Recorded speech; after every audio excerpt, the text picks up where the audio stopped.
Welcome to the MoxStars podcast. I am Menace, one of your hosts, and I'm here with Flash.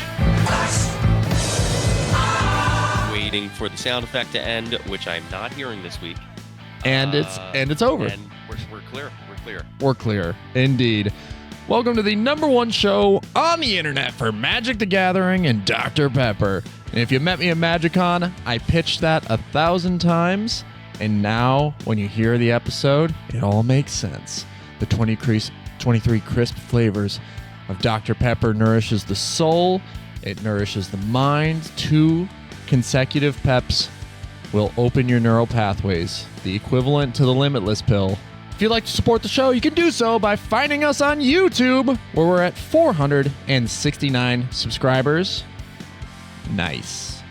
You can also support us on all major podcasting platforms, where you can give us a 5-star review, make us look super duper cool, and support us on Patreon, like our official Pepperheads. Click and screen change. For $3 a month, you can become an official Pepperhead. Support the show, have your name turned Dr. Pepper Red on the Discord server. You can also support us at the 2-liter tier, $10 a month, like Definitely Jeremy, Poolboy Barry, UWP Quirt, and Aaron Becker. We also have the Cherry Vanilla Pepperhead tier for $5 a month. On that tier, you get 1 free entry into each of our bi-weekly giveaways. In the 2-liter tier, you get 2 free entries, which will have a giveaway at the end of this week's episode. So stay tuned to the end of the episode to see who wins. You can also support us like Ravenlift, hanging out in the MoxStars Dr. Pepper Lounge with the Tasmanian Devil and Vin Diesel. They showed up together this week. I don't know what's going on. They seem to get along. It's pretty unique relationship, friendship that I did not expect. This week, obviously MagicCon happened. Really, it was such an amazing event. Met so many cool people.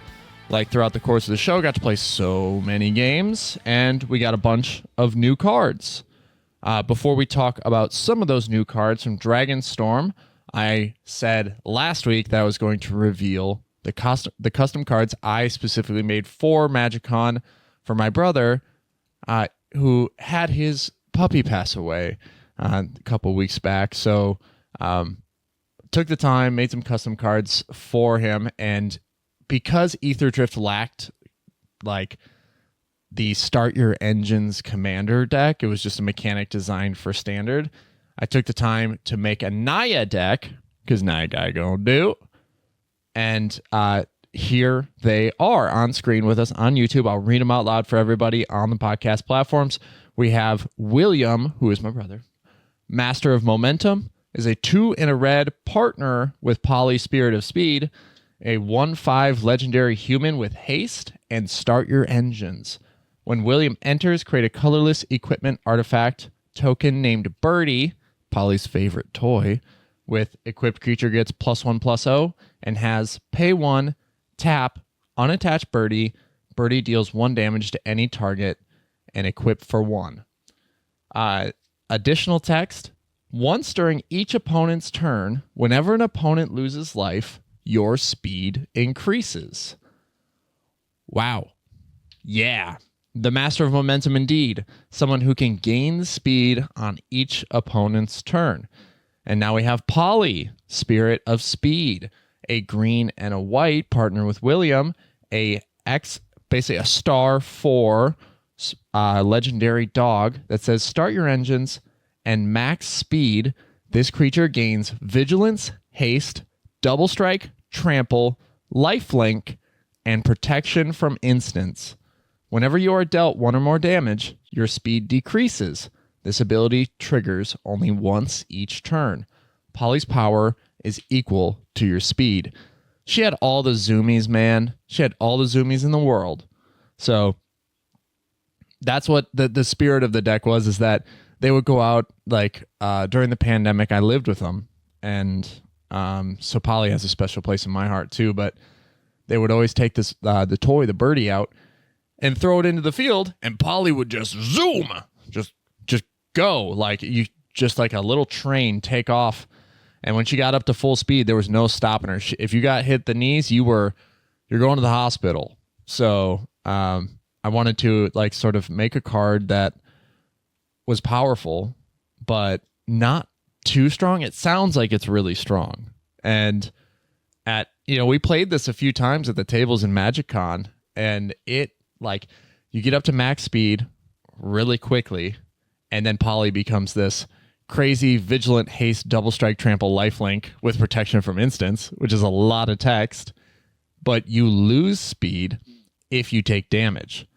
So it's really hard to maintain that speed and maintain those zoomies, so to speak, without William on the board. So you can gain speed during opponent's turns, but once you get max speed, Polly becomes this crazy, super stompy creature that requires a lot of policing. So the tables, once they figured that out, it was hard to choose which creature to remove, right? Because William would gain you speed, but he doesn't do anything really outside of that other than throw the birdie. And then Polly is the payoff, but Polly's also the downside. So if you don't remove Polly, like, then there are chances that like throughout the course of opponent's turns, you can reduce that player's speed and then keep Polly from getting to that full zoomy state. And so it balances pretty dang well. Once people figured it out, how to like thread the needle on the deck, it was so much fun to play, so much fun to like see all the cards interact with it, like Eidolon of Great Revel, right? Or Rug of Smothering. Whenever a player casts a spell, it deals 1 damage to them. So if they cast spells on their turn, you gain speed. And then, yeah, it was a lot of fun. Regardless, it was just a lot of fun to build, play, and embody of such a, the spirit of such a happy puppy. I really miss Polly. That's awesome, man. Yeah. So, these are those custom cards I was talking about. If you're lucky enough to see, I think Andrew was somebody we met at MagicCon. Andrew got to see it and play against it, and it was always a threat at the table. It was, happy that it worked out and it wasn't too OP. I might be a Magic card designer in secret. This definitely has like got my brain thinking in custom Magic ways now. Okay. Yeah. So pretty cool. We have cards from DragonStorm, and if you're on YouTube with us, you can see on screen there are only 10 new cards revealed to us from DragonStorm, which is perfect. It's not too many. It kind of gives you an idea of the set. We kind of got a look in some of these like Dragon Lords that are, either new to the realm or have never been shown to us before. But the big card that everyone is going to be talking about, that everyone is going to want, is Mox Jasper. Flash, did you see this card spoiled? Yes, I did see this card. I understand that because Mox is in the title, it's going to be a chase card. It's interesting. How do you plan to proc it? I have no clue yet. I do not know. It's one of those things. It's a legendary donut, which that alone is pretty interesting. Like, over the course of the weekend, I got to play against a Rona deck from Aftermath, maybe, but it's just a 2-mana creature that says tap it, draw a card, discard a card, and then whenever you cast a legendary spell, untap Rona. And so with things like Retraction Helix and Banishing Knack on Rona, or on another creature or whatever, or on Rona, you get to cast 2 donuts infinitely, generating infinite mana, and then you draw your entire library. So this just kind of contributes to strategies like that care about storm and, generating some sort of loop. I just don't know any, like, off the top of my head, man, I don't think there are any dragons that make this worthwhile. Like, there aren't any dragons that come down before turn 2 in my mind. There are changelings, shapeshifters. Sure. Changeling Outcast, maybe, right? Yeah. One of any color and activate only if you control a dragon. So maybe this is a Yuriko card, because Changeling Outcast is kind of like an all-star there. Okay. But that's kind of like a weird one of to run, and you don't really want such a low curve. That's the balance. That's a difficult balance in Yuriko. I mean, honestly, there's some mono red potential with Sarkhan Dragon Ascendant, right? Because like to become a dragon? Well, no. When Sarkhan enters, you maybe hold a dragon, so you want dragons in play anyway. And when you do that, it creates a treasure token. There's got to be some way to loop that, and then you're already playing like shapeshifters to have like low value dragons because it's a 2 CMC commander. I don't know. There's got to be gas.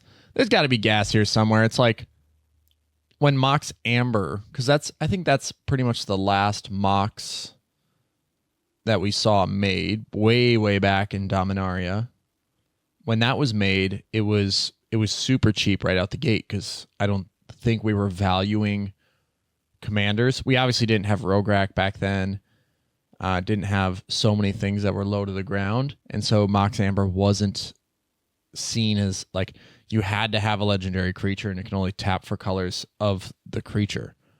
So it's it was, I don't know. It seemed so like narrow, but then it turns out that Commander became this incredibly large format, and Mox Amber is now one of the best, mana rocks in all the game. So maybe Mox Jasper is one of those cards that you prospectively buy when it cools down. Like right away, everyone's got they're hot on it. It's a Mox. Full stop. It's a Mox. What are pre-orders for it right now? That is a good question. Maybe TCG Player will tell us. I can't imagine well, that's the thing, is I'm imagining they're probably like $20. There are 2 listed, and they want $100 for them. There we are. Jesus. Come on, people. Until the set actually gets a formal, I think until it gets a super formal release window, or has more spoilers, then Card Kingdom will put one up, and I'll be able to get some idea. I'm guessing 30 would be what people are valuing it at right now, just off hype alone. And I don't think it's worth that. I don't think it's gonna be worth that much, but you can prospectively buy it and hold on to it, and maybe at some point you get that one drop dragon. You get that card that you can reliably hit on turn 1 or 2, and then turn this on right away. That's part of the reason I think things like even Mox Opal gets cut from time to time, because Metalcraft is not the easiest thing to achieve in all commander decks. And so that's really what you want out of Mox Jasper, is you want to be able to put it into a lot of different decks and have it be active a majority of the time. So that's its weakness. I think we all know that. We have a few new cards. We have a new Narset, Jeskai Waymaster, one of each color, blue, red, and white Jeskai. At the beginning of your end step, you may discard your hand. If you do, draw cards equal to the number of spells you've cast this turn. So a cool way to benefit your Storm builds. I wonder how that'll be built. That's actually kind of crazy. It kind of reminds me of like Riel, you know, like discard so many cards, draw that many cards. And then yeah, a few other cards. We're not quite sure on a lot of what this means for cEDH. I don't really see any like cEDH cards. I don't think Narset Jeskai Waymaster has legs. I feel like definitely that is something. Drawing, like putting cards into the graveyard in these colors and then drawing a, you know, more than one card off of it. Awesome. Like, and it makes you, it's not a like forced ability. It is a May ability. So I think if you're playing like a Jeskai control shell, that this could be the thing that like feeds an Underworld Breach or gets you to it. Like throw a Lion's Eye Diamond. Intuition combos are in these colors, right? Yeah.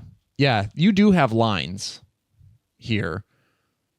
I guess if you want this at the helm, does it make sense to have this at the helm, or does it make sense to have, you know, a couple of partners at the helm?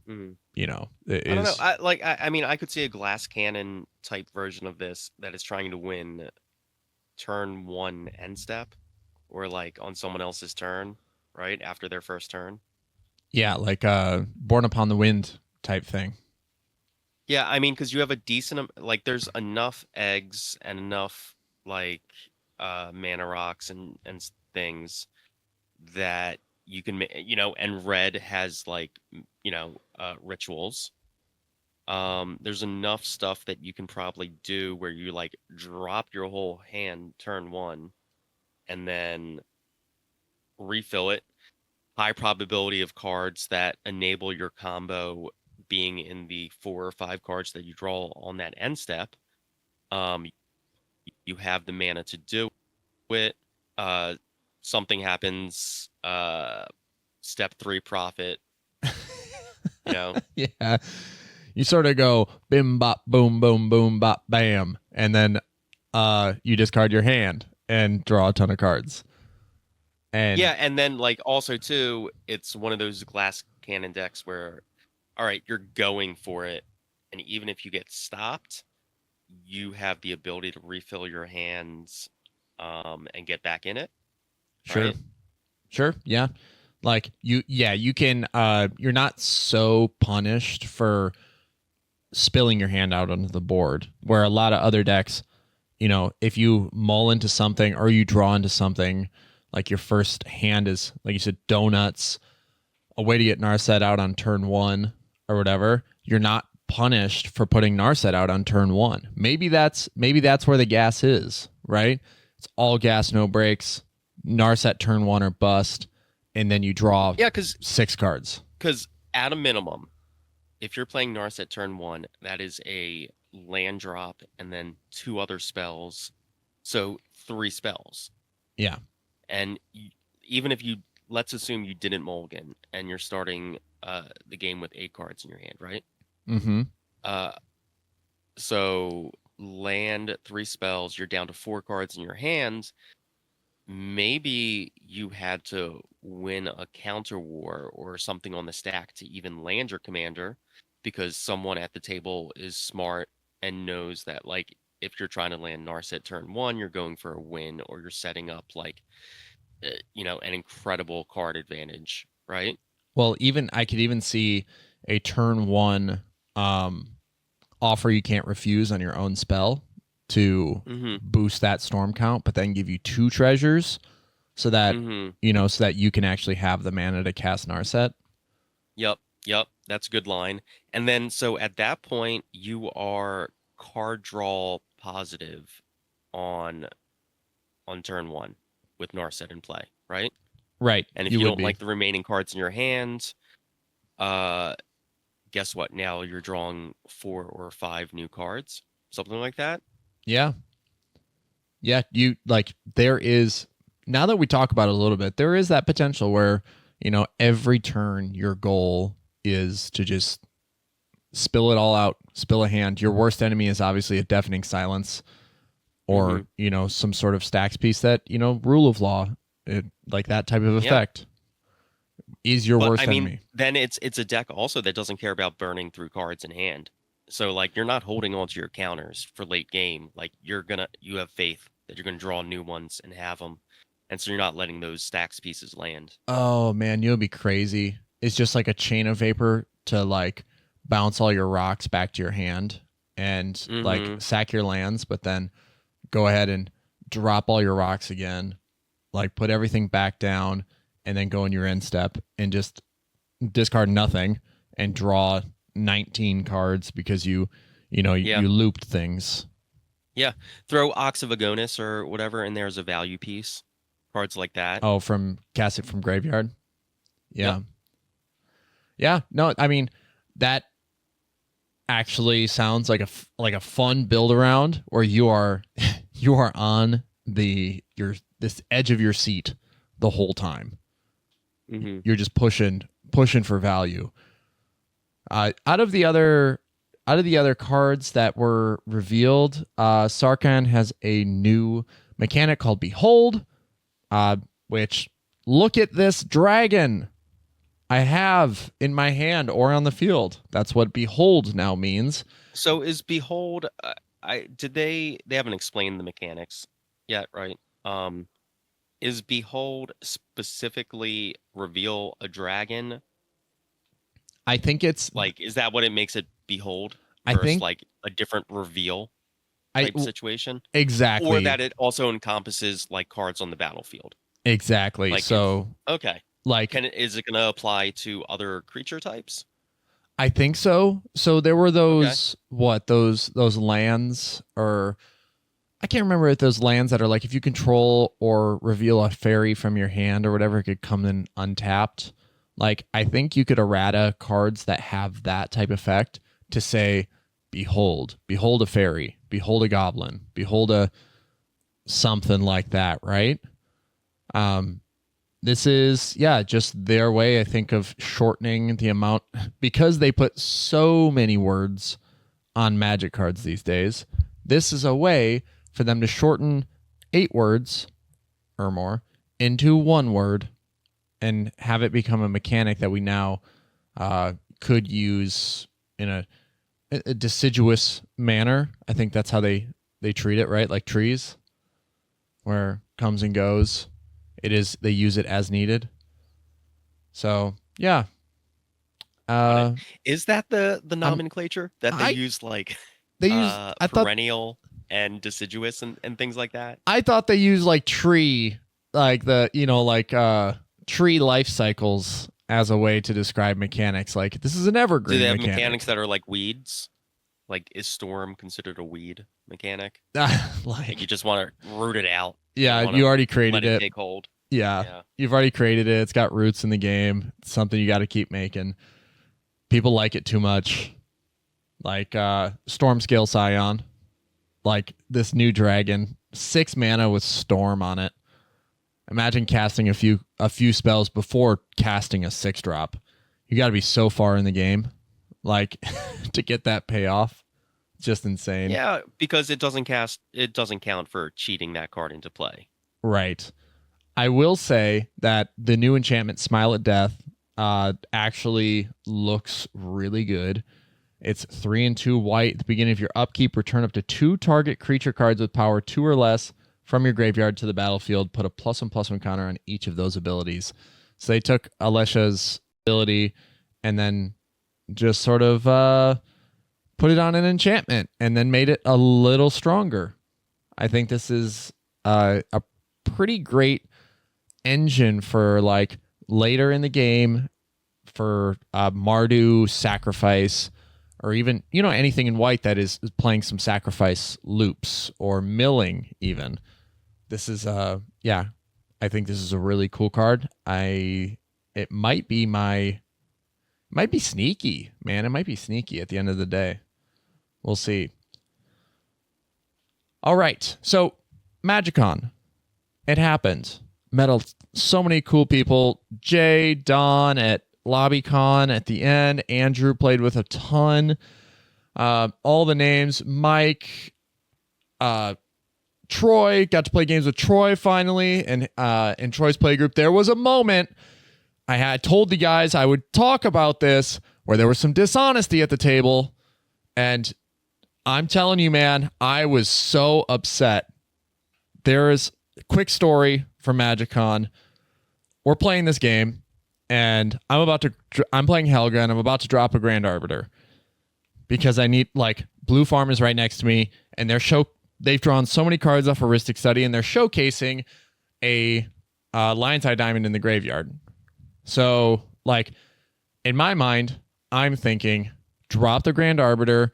It'll make the loops for Underworld Breach a little bit more difficult, and I have to do a little bit more dancing before they can just go infinite and win the game. So I put Grand Arbiter on the stack, and Troy and his friend go, you know what? Hold on. And then this guy, he shows me, just stacks his hand up, and he shows me one card, and it's a Force of Will. And he's like, if you do that, I won't be able to play this. Like, I won't be able to interact. And, like, I was like, oh. I was like, okay. And then Troy said, yeah, so here's what I have as well. I want to be able to interact with that. And if you do that, I can't. And then so I said, in my mind, I said, okay, 2 pieces of interaction to stop the Blue Farm player to give us another chance around the table. So I just basically said, I am revealing this Grand Arbiter to the table. This is in my hand. And instead, I dumped a bunch of mana into a Hullbreaker Horror that on the following turn would allow me to basically set up and win the game. So Hullbreaker Horror lands, goes to the next turn, to Blue Farm player's turn, and they first spell they cast a Grand Abolisher. And I'm like, Force a Will? Are you going to Force a Will that? And he goes, I can't do anything about it. And I'm like, what? And he's like, I never said I had another blue card in hand. It's like, oh boy. Oh! Oh! I was screaming, dude. I was like, you gotta be kidding me here. And I think Troy was holding a Mindbreak Trap. So we didn't know the Grand Abolisher was in their hand, but like I was furious for a second. I was like, you show me the Force of Will and then say that if I play the Grand Arbiter, you won't be able to interact, which tells me that you can cast that spell. But he said, I didn't lie. I just didn't reveal the whole truth, right? Because regardless of whether or not you did play that, I still wouldn't have been able to cast it. And I just sank my head into my hands, and I was like, that is some selective information giving. And now I will say that the game has changed since I played, probably like 36 or more games over the course of the weekend. Things have changed, and Play to Win specifically has changed them. They have, in what way? The last month, maybe a little bit more than a month, they have been talking nonstop on the show about how just revealing a card to an opponent can act as pseudo removal, right? So just like revealing a Force of Will stop somebody from doing something, like, I don't want to have to use this on you, right? And then they stop, and then they go, okay, I won't do it, right? That is successful removal. You've now saved your piece, and you've talked them out of pushing forward, right? So a tactic that nearly every table that watches their content was employing at some point or another.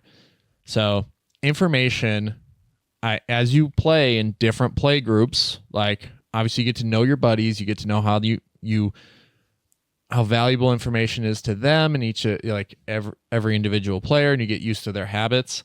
When you're out in the wild like that, you get to see so many different behaviors and so many but that is one behavior that has become more and more prevalent then it's not something that I like to do, right? Like, when it comes down to it, when something happens, we talk about it as the table and reveal as much information as necessary, but never am I like seeing something happen and I'm thinking about my next step after it happens. I guess my mentality is don't be mad about something that's already happened. What is your next step forward? And so I don't reveal a ton of information to the table like when I'm playing. But ever since Play to Win started talking about using revealing cards as pseudo removal, a lot of players do it now. And it's a strategy, that's for sure. But you got to sort of change the way you approach a game. Like Troy was saying, you just got to make them have it. Even if they show it to you, doesn't mean they have it. That's for sure. I learned that the hard way because, like, just because they had force of will does not mean they have force of will. So you got to call them on their bluff, even when they choose to show you information like that. That is why I think Play to Win has changed the landscape quite a bit. They have thousands, hundreds of thousands of viewers. So, where was I going with this again? You were told that you had to talk about this interaction. Yeah, I had to. All right. It wasn't the most influential thing that happened all weekend. I will say that I did have a card chase me. A single card. It chased me all con.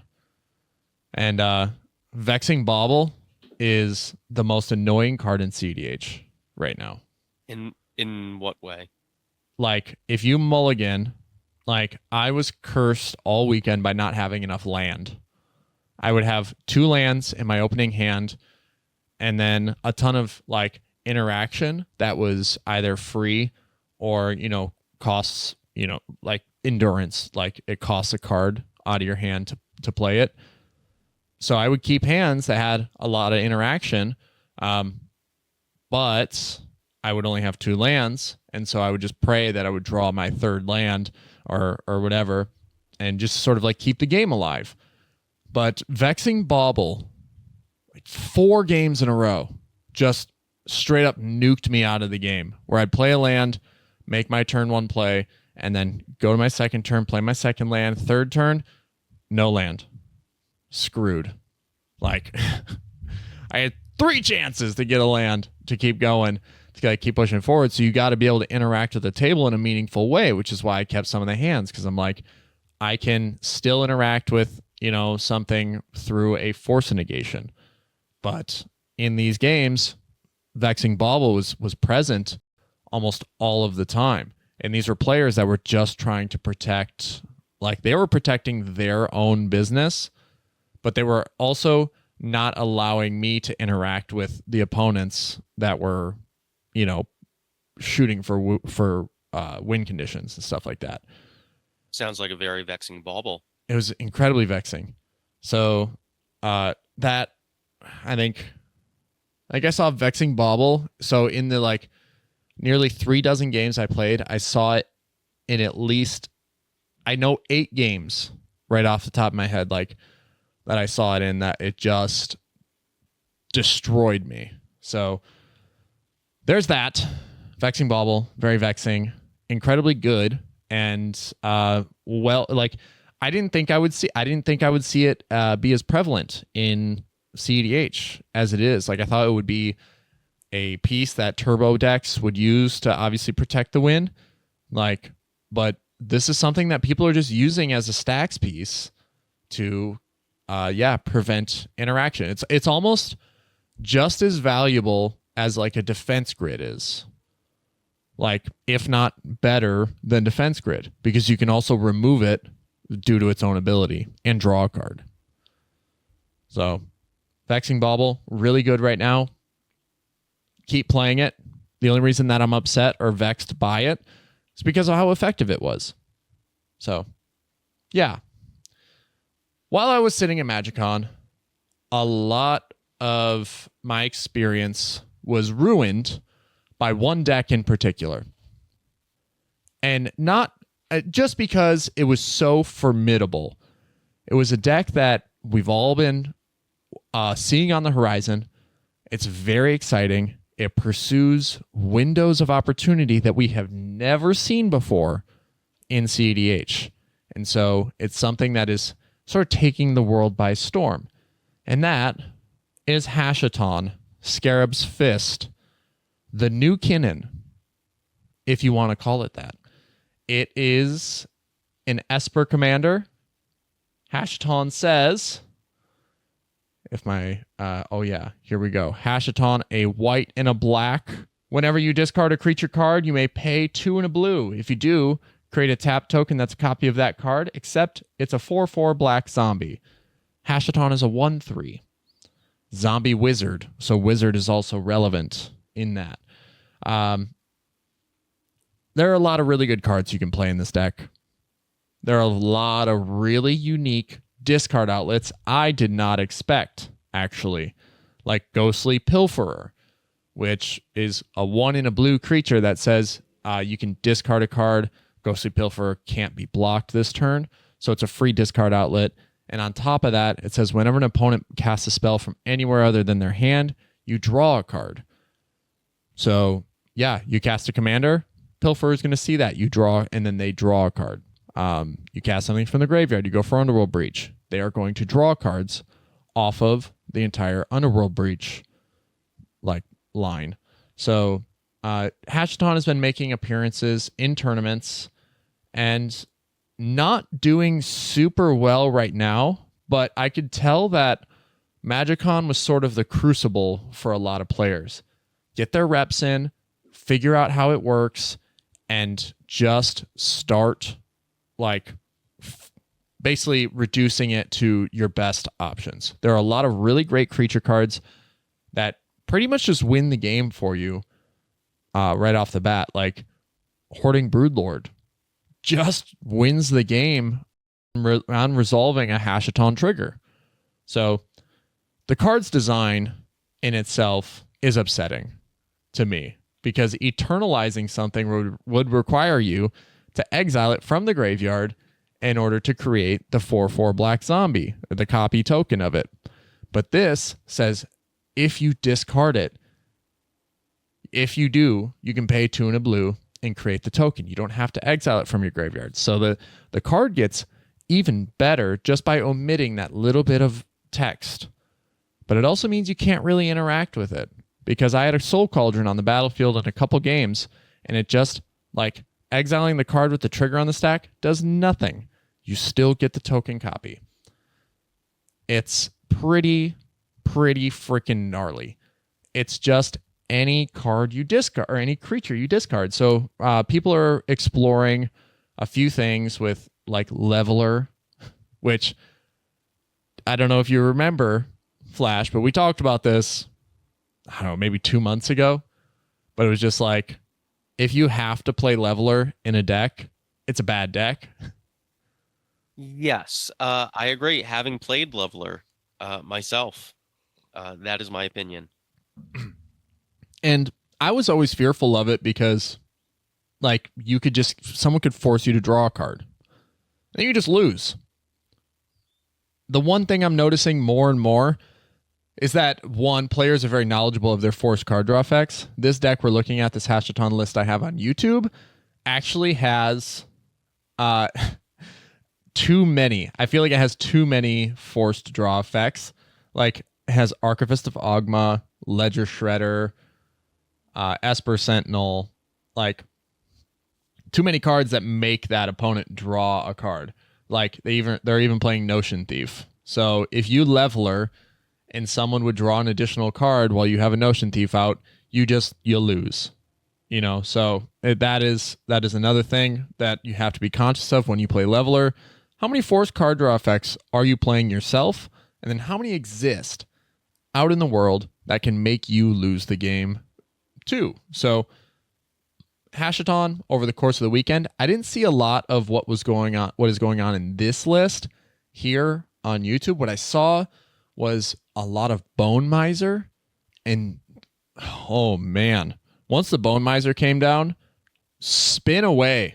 Keep spinning the wheel, man, because every time you discard a card, you get a benefit. If it's a land, you get 2 black mana. If it's a non-land, you get, or if it's a non-land permanent like card, you get to draw a card. If it's a non-creature or whatever, it's like some other. I can't remember exactly, but it's just crazy that not everyone is playing that. It is a bit of a lightning rod once it comes down in this deck, but ultimately Hashaton does the Kinnan thing.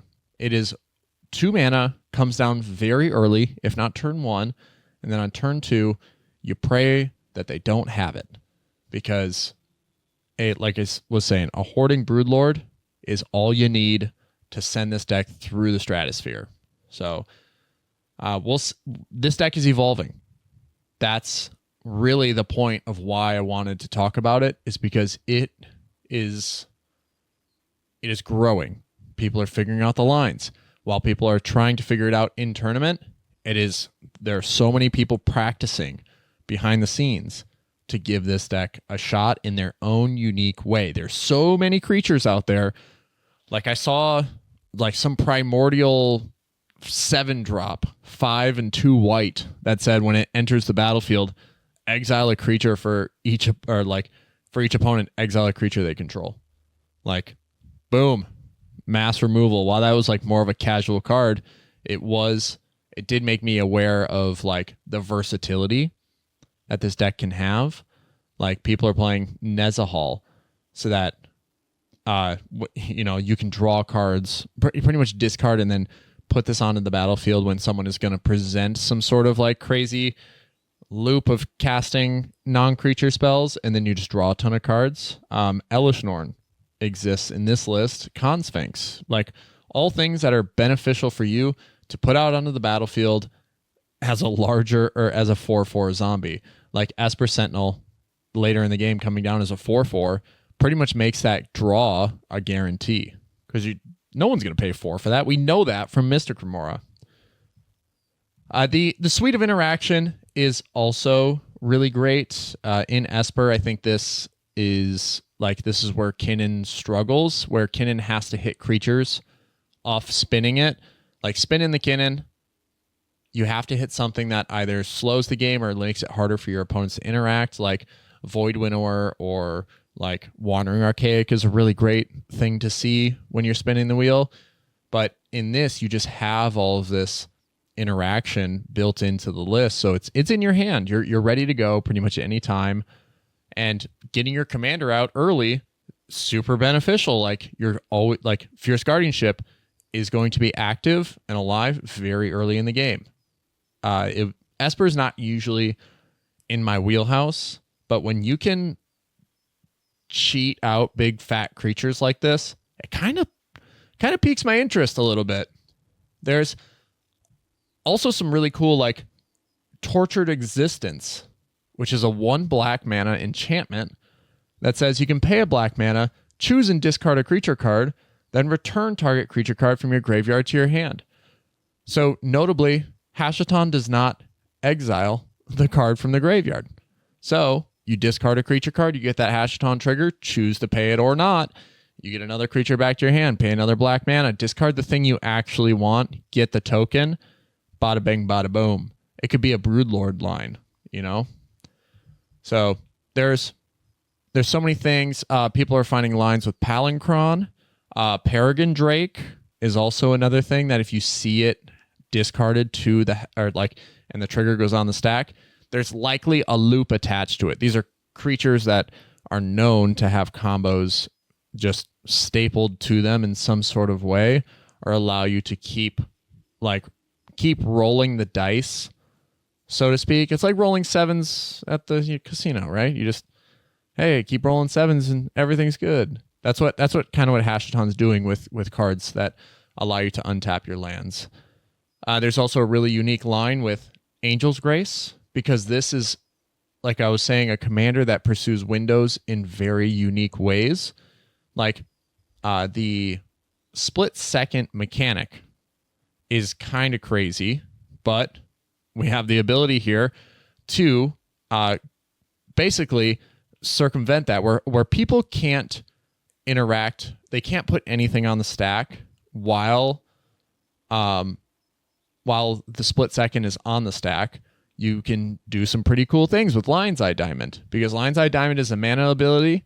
It doesn't actually interact with the stack, so you discard your hand. Usually it has something like Palancron in it, and then the trigger, because it's a triggered ability, Hashaton's ability goes on the stack. So your opponents can't even activate Boseiju. They can't activate, they can't channel any lands. Otawara's out the window as long as split second is on the stack. So Angel's Grace, and then while Angel's Grace is still on the stack, you Lion's Eye Diamond, and then you get all of these triggers from Hashaton. You choose which ones you want to go for, and then you start your loop. And before anybody can even interact, before the Angel's Grace even resolves that says you can't win the game either, you just, and that's when you end the game. You win the game through some sort of infinite loop that, craziness. The deck is good. I don't know if you can tell by all the lines, all the things I've already talked about so far, but I've seen cards I thought I would never see again come up, like Archfiend of Ifnir is really good in this. Okay. Yeah. Like discard a card, put a -1 counter on each creature your opponents control. Becomes crazy. Like it's just a wicked control shell at that point. You can't put anything on the battlefield because discard at instant speed is so relevant. I had no idea how they were keeping their hand full the entire time. But when you play like something like Lord of Change, which is a weird card from Warhammer, it's a flying ward 4 that says when it enters the battlefield, draw 3 cards. So, but it's like a 6-drop. So you're discarding that so that you can put it on the field for 3, draw 3 cards, and have a 4/4 flyer with 4. So potentially creating copies of that as well. But all things like copy effects, like it makes me wonder why Phyrexian Metamorph is not in more lists, or makes me wonder why Clever Impersonator is not on more lists for Hashaton, because it's another way to cheat in something at instant speed to become a copy of another non-land permanent, or to become a copy of Phyrexian Metamorph I get, and stuff like that, because you do not get the cast trigger from the One Ring, but you do still get a One Ring, at instant speed for 1 less mana than you would have already spent. So, to be seen yet what this deck's ceiling is. It's it's incredibly popular right now. I think I played 6 games against Hashaton in a cEDH environment over the course of the weekend. So I'm excited to see where it goes. In a perfect world, it can reduce the number of Kinnan players out there, because Kinnan is the bane of my existence. But it's just another scary version of Kinnan. I don't know. It is what it is. It exists now. It's not getting banned anytime soon. Flash, have you thought about this deck, or has it haunted your nightmares? I have not. No. Yeah, it's besides you telling me that it's hot right now. Yeah. The artwork is sick. Has some of the sickest artwork, and it's cheap. It's so cheap. Go out and get it while you can. It's a $5 borderless foil. You want to know something else I learned at MagicCon? What's that? Those gold border AETHERDRIFT cards, they look awful. They do not look good. I can say that with all the vendors who had them all out on a display case. You had everybody, like out of all the wacky artworks that have been put out in secret layers and stuff like that, they had like pretty much every vendor had one box or one display case that was just these gold art cards. And wow, they're an eyesore. I will say that. Not to drag the design team down or visual design team down for Wizards of the Coast, but they're tough to look at. They're a little tough to look at. All right, Flash. Any final thoughts? Are you excited? We don't have any plans yet, and this is kind of putting you on the spot. Vegas? When is VegasCon this year? That's July. June-ish. Yeah.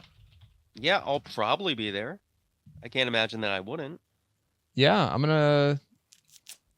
Googling it right now so we can get a better idea.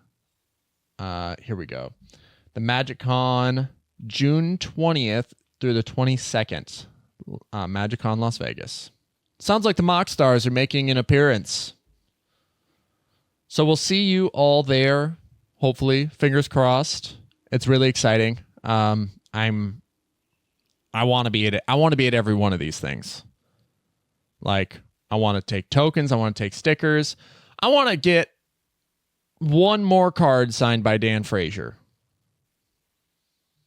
so that I can talk to him. That's not a lot to ask. Just one more card. Man, if Wizards of the Coast, you're listening to this, you got to put a limit on how many cards people can take into the line with them.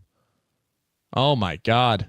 The amount of people who would take, so everyone wanted Dan Frazier's signature.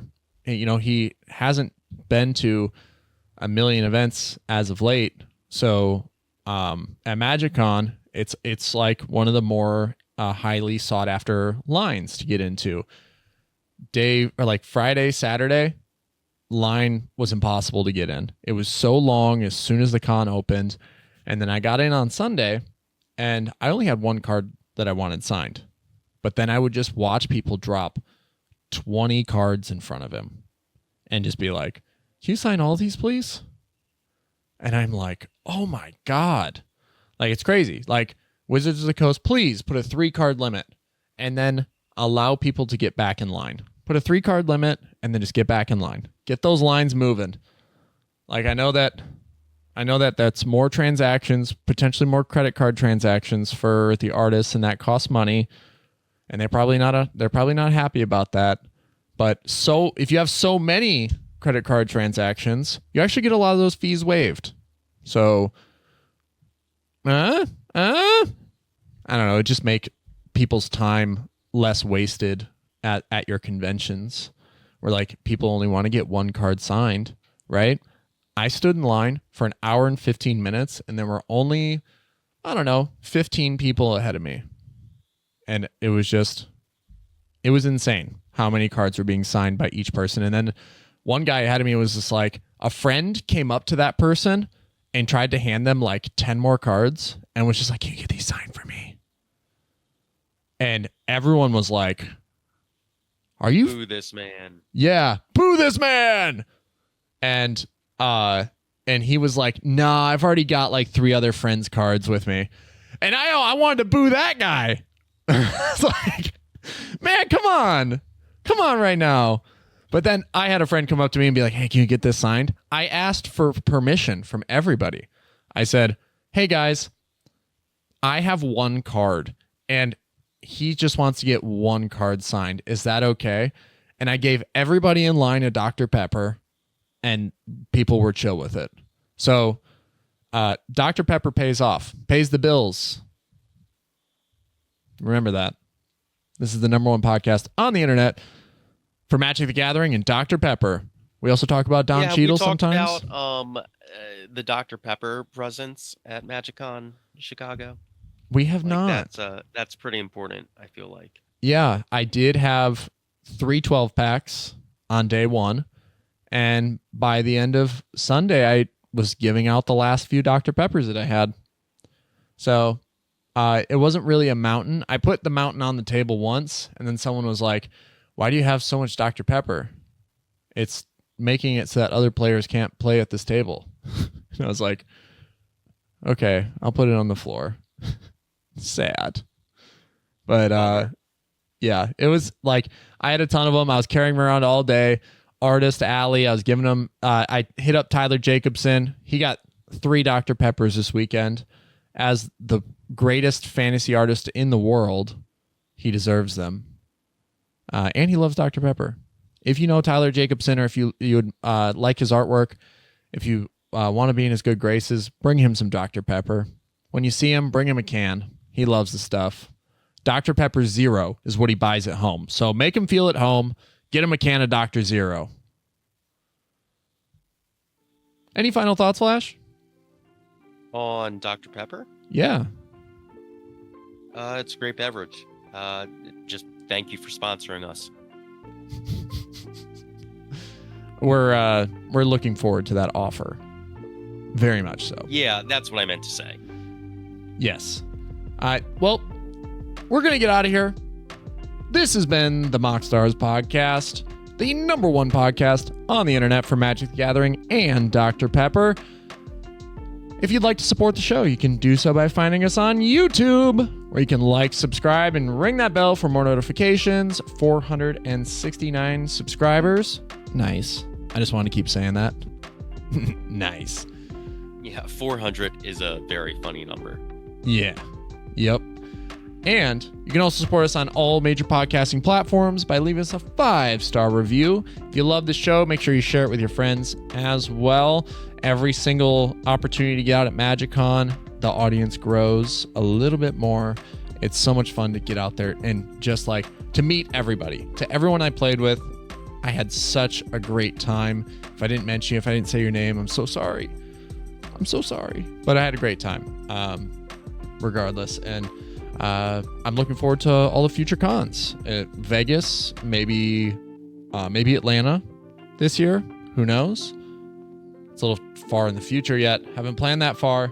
If you'd like to support the show via Patreon, you can do so by becoming an official Pepperhead. Have your name turned Dr. Pepper Red on the Discord server. Support the show. You can also support us at the Cherry Vanilla Pepperhead tier for $5 a month, like maybe Anthony, KB, Mono Greg, Jacob Hibbard, Tommy Cypher, K Mr. K, and Will Rule. So thank you all for your support. At the $5 tier, you get 1 entry into each of our bi-weekly giveaways. And you can support us at the 2-liter tier for $10 a month, get 2 entries and early access to our card of the week videos. Oh gosh, I didn't think of a card of the week. What should we... Oh gosh. Oh no. All right. I'm just going to plug it in right here. Vexing Bauble. And that's the card of the week. You can also just hit us up on Discord. You can join the Discord server. If you want to play some games, jam there, send a message, get your hands on some tokens. Once I get another order in, you guys love the tokens so much. I was handing them out at all day at Friday, Saturday, and Sunday at the con. I ran out of treasure tokens, so definitely have to get some more of those. But yeah, those are all the ways you can support the show. All right, we're getting out of here. Thank you so much. This has been the MoxStars podcast. We'll catch you later. Peace. Peace. Bye. All right, everyone. If you made it this far in the episode, congratulations. It's the bi-weekly giveaway. And this week, we're giving away the event-exclusive playmat from MagicCon Chicago, an AETHERDRIFT playmat. So let's go ahead and shuffle it up 3 times. 2 and 3. And if you're with us on YouTube, you can actually get a sneak preview into what our new visual setup will be moving forward. Woo! We're going to go ahead, spin the wheel, see who wins this week's bi-weekly giveaway.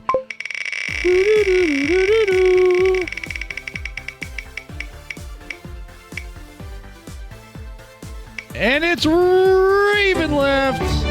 Congratulations, Ravenlift. You have won yourself an event-exclusive MagicCon Chicago AETHERDRIFT playmat. I will get that out. I'll be in touch, and we'll get that out in the mail for you as soon as possible. Thank you all for your support and participating in these bi-weekly giveaways. It means so much. We truly do appreciate it. Make sure you stick around, stay tuned for more episodes of the MoxStars podcast as they come to you every single Friday. So thank you all again for your support, and we'll see you next time. Peace.